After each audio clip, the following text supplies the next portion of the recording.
पर 3 कारों में एक साथ आग लग गई। आग लगने से लोगों के बीच अफरा तफरी मच गई। देवारी इलाके में खाली प्लॉट में कारें खड़ी हुई थी। कार में आग लगने का कारण अब तक साफ नहीं हो पाया है। असामाजिक तत्वों के आग लगाने की संभावना जताई जा रही है। फिलहाल असल कारण क्या थे, इसी को समझने के लिए पुलिस ने जांच पड़ताल बैठा दी है। ये देखिए आग का तांडव देखने को मिल रहा है। 3 कार एक साथ धू धू कर आग में जलने लगी। आग लगने से लोगों के बीच अफरा तफरी मच गई। देवारी इलाका जहां पर खाली प्लॉट में ये कारें खड़ी हुई थी और अचानक तीनों में एक साथ कार में आग लग गई। हालांकि कैसे ये आग लगी, कौन इसके पीछे थे, अब तक ये साफ नहीं हो पाया है। वहां के आसपास लोग ये जान रहे हैं, ये समझ रहे हैं कि असामाजिक तत्वों का ये किरा धरा हो सकता है, लेकिन असल वजह को समझने के लिए पुलिस ने जांच बैठा दी है। उदयपुर की तस्वीरें आप देख रहे हैं जहां पर 3 कार एक साथ धू धू कर आग में जलने लगी। कौन इसके पीछे रहा है, क्या कारण रहा है, ये अब तक साफ नहीं हो पाया है। क्योंकि जाहिर तौर पर अगर हादसा होता तो एक कार में होता, लेकिन यहाँ पर तीनों ही एक साथ कार में धू धू कर आग यहाँ पर जलती हुई नजर आई है। और ऐसे में लोग ये समझ रहे हैं कि हो सकता है कि कोई जानबूझकर ऐसा करके गया है, असामाजिक तत्व तो ऐसा करके गए हैं। और तमाम हर एक पहलू को समझने के लिए, कारणों को समझने के लिए पुलिस ने जांच को तेज कर दिया है।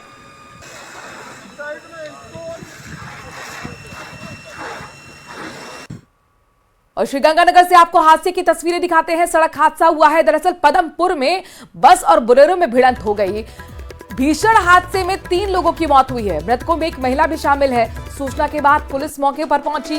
तीनों शवों को मोर्चरी में रखवाया गया है। खबर ये मिल रही है कि घने कोहरे की वजह से यह हादसा हुआ। 3 लोगों की इसमें मौत हुई। घटनास्थल की तस्वीर आपके सामने है। ये आपको बस नजर आ रही है, दूसरी तस्वीर आपको बोलेरो की दिखा रहे हैं। पूरी तरह से चकनाचूर बोलेरो हो चुकी है, पर खच्चे उड़ गए हैं। हादसा आप इन तस्वीरों को देख के समझ सकते हैं कितना भयानक रहा होगा। और इस भयानक हादसे में 3 लोगों की जान चली गई है। तीनों ही बोलेरो में सवार थे, एक ही परिवार के थे। बस में भी सवारियां थी जिनको घायल वो हुई हैं। श्रीगंगानगर से ही ये बस चली थी कि पदमपुर में आते ही हादसे का शिकार हो गई। और ये हादसा आपको सिर्फ श्रीगंगानगर का नहीं दिखा रहे, 3 जगह की तस्वीरें दिखा रहे हैं। जहां पर देखिए पहली तस्वीर श्रीगंगानगर से आई है। पदमपुर में घने कोहरे की वजह से बताया जा रहा है कि बस और बोलेरो में भिड़ंत हो गई। इस हादसे में 3 लोग अपनी जान गंवा चुके हैं। बीकानेर में भी कार और बाइक में टक्कर होने की वजह से बाइक सवार युवक की मौत हो चुकी है। घटना के बाद कार चालक मौके से फरार बताया जा रहा है। तीसरी तस्वीर भीलवाड़ा की है। यहां पर अनियंत्रित होकर डिवाइडर से टकराने के बाद स्लीपर बस पलट गई, जिसमें 24 से ज्यादा लोगों के घायल होने की जानकारी मिल रही है।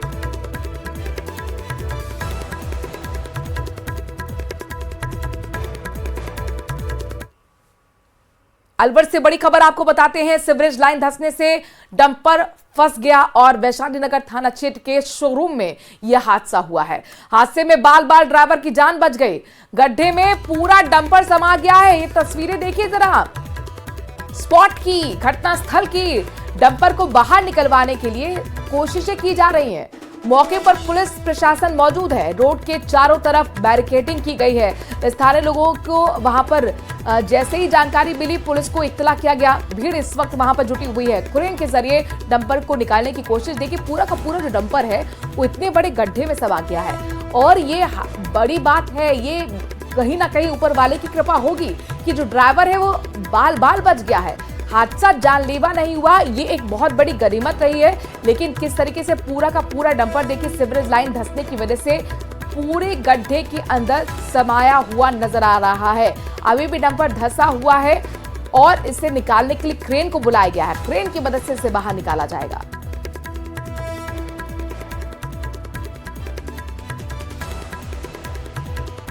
Sewerage line धंसी।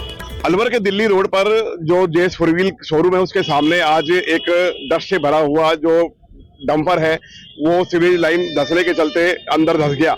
लेकिन गनीमत ये रही कि जो ड्राइवर है वो बाल बाल बच गया। और जैसे ही जो डस्ट से भरा हुआ जो डंपर है वो जैसे ही सीवरेज लाइन के अंदर धंसा तो स्थानीय लोगों की मौके पर भीड़ हो गई। इस मामले की सूचना मिलते ही पुलिस प्रशासन मौके पर पहुंचा और पुलिस प्रशासन ने जो है पूरे यहाँ से लोगों को हटाया और चारों तरफ बैरिकेडिंग की। अब सबसे बड़ा सवाल ये बनता है कि किस तरह की ये रोड जब बना था किस तरह की यहाँ खामियां रही है, किस तरह से यहाँ, क्योंकि अभी प्रशासनिक जो अधिकारी है यहाँ पर कोई भी मौके पर नहीं पहुंचे हैं। सिर्फ पुलिस प्रशासन ही मौके पर मौजूद है। और हम आपको दिखाना चाहेंगे कि किस तरह से ये जो डंपर है ये किस तरह से यहाँ सीवरेज लाइन के अंदर धंसा हुआ है। चारों तरफ लोगों की भीड़ है, लेकिन अभी तक यहाँ पर किसी भी तरह से क्रेन से इस डंपर को निकाला नहीं गया है और लोगों की काफी भीड़ यहाँ एकत्रित हो चुकी है और लोग जो है यहाँ पर चारों तरफ भीड़ लगी हुई है।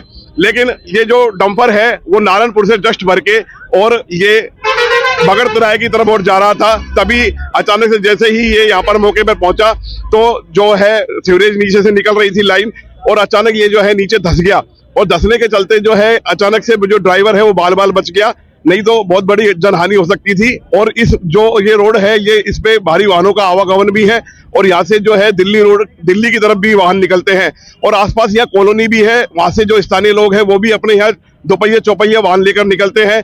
अब सबसे बड़ा सवाल यह है कि अभी तक यहाँ प्रशासन मौके पर नहीं पहुंचा है, पुलिस प्रशासन ही मौके पर मौजूद है और इस रोड को बनाने में किस तरह की खामियां रही है उसको अब देखना होगा।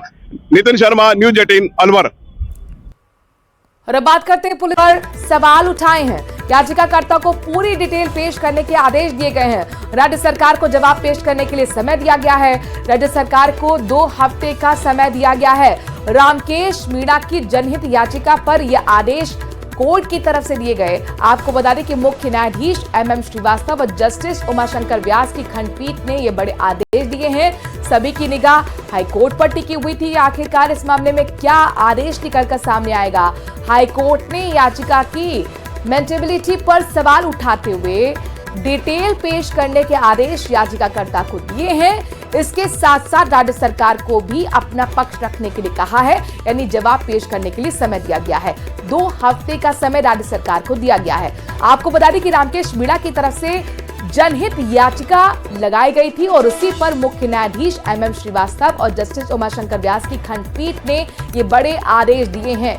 9 जिलों को खत्म राज्य सरकार की तरफ से किया गया था, उसी को लेकर हाईकोर्ट ने सुनवाई करते हुए आज बड़े आदेश दिए। बांसवाड़ा के चोरों की आतंक लगातार वहां देखने को मिल रहा है। चोरों का गिरोह मंदिरों को भी निशाना बना रहा है।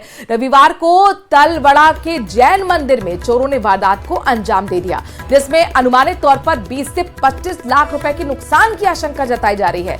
जैन समाज की ओर से मिली जानकारी के मुताबिक चांदी कुल 4 बड़े छत्र और साथ ही 28 छोटे छत्र के साथ 16 प्रतिहार और 2 चांदी के अभिषेक कलश, 3 दान पेटी तोड़कर 1 लाख से 1.5 लाख की दान राशि भी चोरी कर चोर फरार हो गए। इसके अलावा चोरों ने अंत में मुख्य संभवनाथ मंदिर का ताला तोड़ने की कोशिश भी की, लेकिन आवाज सुनकर चौकीदार जाग गया और चोर मौके से भागने में कामयाब रहे।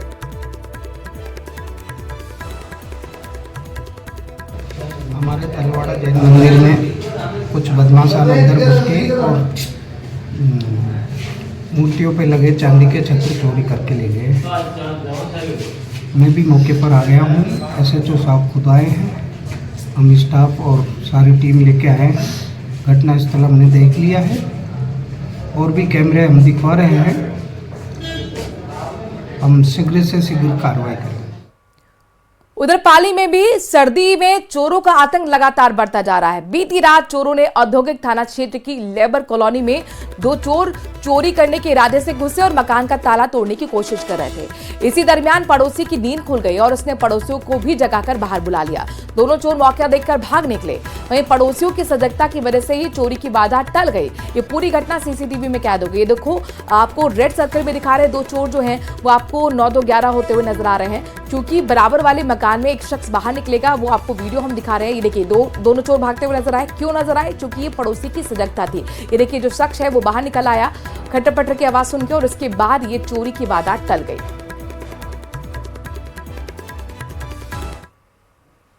कोटा की लाइफ चंबल नदी है, लेकिन चंबल का पानी पीने लायक नहीं है। प्रदूषण नियंत्रण मंडल की रिपोर्ट में कुछ इसी तरह का खुलासा हुआ है। प्रदूषण नियंत्रण मंडल की टीम ने चंबल नदी में 6 अलग अलग जगह पर सैंपल लिए और सभी सैंपल फेल हो गए। यानी कि पीने के लिए ये पानी बिल्कुल भी मुफीद नहीं है, ठीक नहीं है। अकेलगढ़ PHED पंप हाउस, भित्रिये कुंड, मोजी बाबा की गुफा, चंबल रिवर फ्रंट पर 2 घाटों से सैंपल लिए गए थे जो 20 श्रेणी के यानी कि पानी पीने योग्य नहीं है। कोटा के लिहाज से 236 mld सीवरेज का गंदा पानी शहर से निकलता है।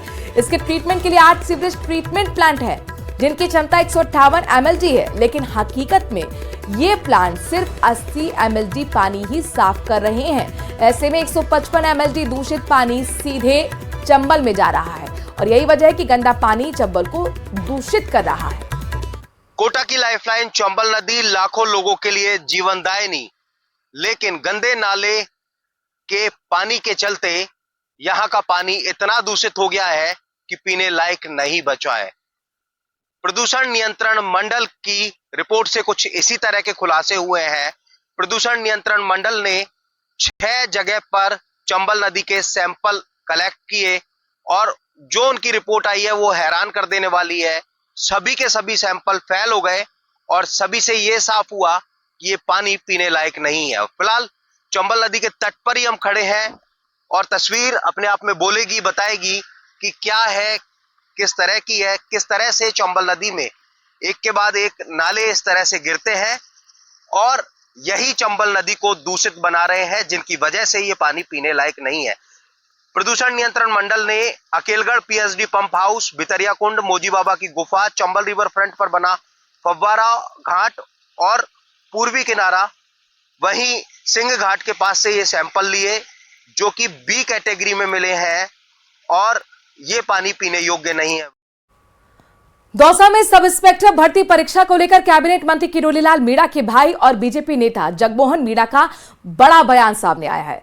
जगमोहन मीणा ने कहा कि सब इंस्पेक्टर भर्ती परीक्षा रद्द होनी चाहिए। ज्यादातर लोगों की यही कहानी है और यही कहना है कि सब इंस्पेक्टर भर्ती परीक्षा रद्द होनी चाहिए। साथ ही कहा कि यह मामला राजस्थान उच्च न्यायालय में चल रहा है, ऐसे में टिप्पणी करना उचित नहीं है। लेकिन राजस्थान उच्च न्यायालय ने भी यथास्थिति बनाए रखने के निर्देश दिए हैं। ऐसे में लगता है कि सब इंस्पेक्टर परीक्षा रद्द होगी। सब इंस्पेक्टर वाला मामला तो मेरी समझ में हाई कोर्ट में चल रहा है। मेरी टिप्पणी वैसे भी ठीक नहीं होगी और उसमें करीब करीब सभी ने ये कहा है कि ये परीक्षाएं रद्द होनी चाहिए और उसी कारण से माननीय हाई कोर्ट भी उधर ही लेके निर्देशित करने की उन्होंने ऐसा किया है, तो लगता है। और अब बात बीजेपी की करते हैं। प्रदेश में बीजेपी में मंडल अध्यक्षों और जिलाध्यक्षों का चुनाव पार्टी के लिए एक तरह से गले की फांस बन गया है। इन चुनावों की मियाद 2 बार पूरी हो चुकी है। ऐसे में खुद केंद्रीय नेतृत्व ने जिम्मेदारी संभाली। बीजेपी के राष्ट्रीय संगठन महामंत्री BL संतोष ने चुनावों में देरी पर नाराजगी जाहिर की और चुनाव कराने की डेडलाइन को तय कर दिया।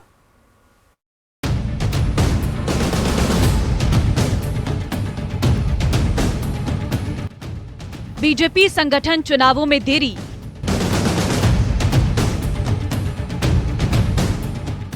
BL संतोष की सख्त हिदायत। इलेक्शन नहीं होने पर नाराज। 5 दिन की दी डेडलाइन। प्रदेश बीजेपी में संगठन चुनाव में हो रही देरी अब पार्टी को जयपुर से लेकर दिल्ली तक परेशान करने लगी है, जिसके बाद केंद्रीय नेतृत्व ने खुद जिम्मेदारी संभाली। मैराथन बैठकें कर राष्ट्रीय संगठन महामंत्री BL संतोष ने प्रदेश बीजेपी को सख्त हिदायत दी है कि संगठन चुनाव में महज खाना पूर्ति नहीं करनी है, इसे 100% पूरा करना है। संगठन महामंत्री ने साफ कर दिया कि पहले मंडल घोषित किए जाएंगे, उसके बाद ही जिला अध्यक्षों का चुनाव होगा, इसके बाद ही प्रदेश अध्यक्ष का चुनाव कराया जाएगा। यानी पार्टी गहरे दौर पर चाहती है कि चुनाव डेमोक्रेटिक तरीके से ही हो। सूत्रों के मुताबिक BL संतोष ने ये भी कहा है कि 50% वाला फॉर्मूला नहीं चलेगा। इस तैयारी के लिए संतोष ने बीजेपी संगठन चुनाव अधिकारियों 5 दिन का समय दिया है। यानी अगले 5 दिन में सभी यानी 1135 मंडल अध्यक्ष घोषित होंगे, उसके बाद ही जिला अध्यक्ष घोषित किए जाएंगे। दरअसल प्रदेश में मंडल अध्यक्ष और जिला अध्यक्षों के चुनाव में हो रही लेट लतीफी से केंद्रीय नेतृत्व ने प्रदेश के पार्टी और चुनाव से जुड़े पदाधिकारियों से बैठक करने का निर्णय किया है। इसके लिए खास तौर पर बीजेपी राष्ट्रीय संगठन महामंत्री BL संतोष जयपुर पहुंचे। रविवार को प्रदेश बीजेपी कार्यालय में जिला निर्वाचन अधिकारी और पर्यवेक्षकों के साथ बैठक की। इस दौरान उन्होंने सभी मंडल अध्यक्षों का निर्वाचन नहीं होने पर नाराजगी जताई। BL संतोष ने प्रदेश बीजेपी को 5 दिन में मंडल अध्यक्षों के चुनाव पूरा कराने की डेडलाइन दी है। आपको बता दें कि संगठनात्मक चुनावों के लिए हुई बैठक में राष्ट्रीय मंत्री और सदस्यता प्रभारी ऋतुराज सिन्हा, पूर्व अध्यक्ष डॉक्टर अरुण चतुर्वेदी, संगठन पर्व प्रदेश संयोजक नारायण पचारिया और सक्रिय सदस्यता अभियान के प्रमुख ओंकार सिंह लखावत भी शामिल रहे। संगठन के महामंत्री, जो राष्ट्रीय संगठन महामंत्री हैं BL संतोष, उन्होंने प्रदेश के नेताओं के साथ बैठक की। जो बीजेपी के पदाधिकारी हैं, अलग अलग उनके पास अलग अलग पदभार हैं, उनके साथ बैठकें की और सबसे बड़ा फोकस इस बात पर था कि कैसे जो लोअर लेवल के चुनाव हैं, जो मंडल अध्यक्षों के चुनाव हैं, जो जिला अध्यक्षों के चुनाव हैं, उनको पूरा करवाया जा सके। बता दें कि संगठनात्मक चुनाव के तहत मंडलों और जिला अध्यक्षों के लिए 30 दिसंबर की तारीख तय की गई थी, लेकिन कई अड़चनों के चलते इसे बढ़ाकर 10 जनवरी कर दिया गया था। इसके बाद बीजेपी प्रदेश अध्यक्ष मदन राठौर और चुनाव प्रभारी नारायण पचारिया और अन्य नेता ने दावा किया था कि चुनाव वक्त पर कर लिए जाएंगे और तो और पार्टी ने बकायदा प्रेस नोट जारी कर 8 और 9 जनवरी तक जिला अध्यक्षों के नाम घोषित करने की बात कही थी। लेकिन हुआ ये कि मंडल अध्यक्षों तक के चुनाव नहीं हो पाए। इसे लेट लतीफी ने केंद्रीय नेतृत्व को परेशान किया। वहीं संगठनात्मक बैठक के बाद राष्ट्रीय संगठन महामंत्री BL संतोष ने मुख्यमंत्री भजनलाल शर्मा, बीजेपी के राष्ट्रीय उपाध्यक्ष और पूर्व मुख्यमंत्री वसुंधरा राजे, प्रदेश प्रभारी डॉक्टर राधा मोहन दास अग्रवाल और प्रदेश अध्यक्ष मदन राठौर के साथ चर्चा की। पूरे दिन की गहमागहमी के बाद यही रहा कि पार्टी का केंद्रित नेतृत्व चाहता है कि जिला और उससे निचले स्तर के संगठन चुनाव जल्द से जल्द लेकिन लोकतांत्रिक तरीके से हो, जिससे कई जिलों मंडलों में स्थानीय तौर पर उठ रहा विरोध भी शांत हो सके। जयपुर से हितेंद्र शर्मा की रिपोर्ट। अगली खबर आपको अजमेर से दिखाते हैं, जहां पर आयोजित धर्म संसद में सिंधी संतों की पुष्कर में कुंभ करने की मांग की गई और साथ ही पुष्कर ने संत सिटी बनाने के साथ देश के 13 अखाड़ों के साथ प्रमुख संतों को स्थान देने की मांग की। इसमें धार्मिक आस्था को प्रकट करते हुए गुरुकुल स्थापित किए जा सके। ईश्वर मनोहर उदासीन आश्रम में चल रहे बाबा ईसरदास साहिब के शताब्दी महोत्सव में महामंडलेश्वर हंसराज उदासीन ने कहा कि तीर्थराज पुष्कर सभी तीर्थों का गुरु है। ऐसे में सरकार तीर्थराज पुष्कर में कुंभ का आयोजन और कॉरिडोर का शीघ्र निर्माण करे। यहाँ ऐसे आयोजन निरंतर होने चाहिए। छत्तीसगढ़ के राजिम कुंभ की तट पर पुष्कर राज में कुंभ लगाएं, 13 अखाड़ों को व प्रतिष्ठित जो संतों के स्थान है उनको जगह दें, जो गुरुकुल वो चालू करें। और जो पहले कॉरिडोर बनाने की बात थी, माननीय लखावत साहब ने, श्रीमती माननीय हमारी मुख्यमंत्री महोदया वसुंधरा जी, उनके टाइम में बात थी संत सिटी बनाने की, वो अभी आधे में है। अभी केंद्र में भी और राज्य में भी दोनों जगह हमारी सरकार है। इस कार्य को मुख्य रूप से पहले करना चाहिए। डूंगरपुर जिले में पौष पूर्णिमा के मौके पर साबलाहरी मंदिर से वैष्णव धाम तक 5 किलोमीटर की पदयात्रा महंत अच्युतानंद महाराज के सानिध्य में निकाली गई। यहां वेणेश्वर धाम पर महंत अच्युतानंद महाराज ने धर्मसभा को संबोधित किया। इस मौके पर MP, गुजरात सहित अन्य राज्यों के भक्त भी शामिल हुए। सोमवार को सुबह होते ही महापदयात्रा का आयोजन किया गया। वेणेश्वर धाम के महंत अच्युतानंद महाराज के सानिध्य में पदयात्रा सावलाहारी मंदिर से रवाना हुई। इधर वेणेश्वर धाम पर धर्म सभा का आयोजन भी किया गया।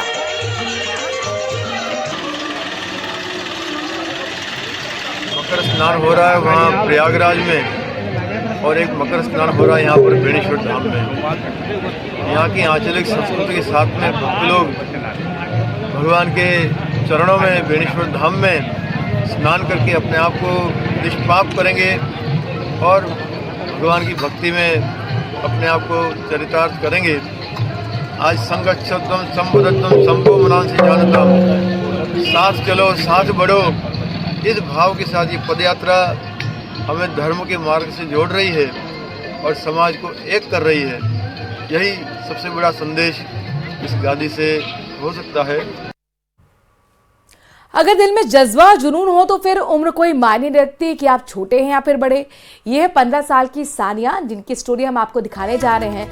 रूखी पंचाल है जिसमें जज्बा है देश की बेटियों को जागरूक करने का और जुनून है शहीदों के सम्मान करने का। तभी तो सर्दी में कश्मीर से लेकर कन्याकुमारी तक करीब 4000 किलोमीटर की मैराथन कर रही हैं। सानिया ने श्रीनगर के लाल चौक से अपनी तिरंगा मैराथन यात्रा शुरू की। सानिया 1200 किलोमीटर की मैराथन पूरा करते हुए झुंझुनू पहुंची। उन्होंने बताया कि 121 दिनों में 4000 किलोमीटर लंबी मैराथन को पूरा करने का लक्ष्य है। सानिया रोजाना 40 से 50 किलोमीटर की मैराथन कर रहे हैं। बता दें कि सानिया रूखी पंचाल हरियाणा के सोनीपत जिले की रहने वाली है। मैंने श्रीनगर लाल चौक से मैराथन स्टार्ट करी थी और ये कन्याकुमारी तक की है। टोटल 4000 किलोमीटर की ये मेरी यात्रा है। तो आज कल मैं राजस्थान में आ गए थे, तो आज तक मेरा हो गया 1200 किलोमीटर से ज़्यादा हो गया है। तो 121 दिन का मेरा टारगेट है और कोशिश है कि 100 दिन में मेरा कंप्लीट हो जाए।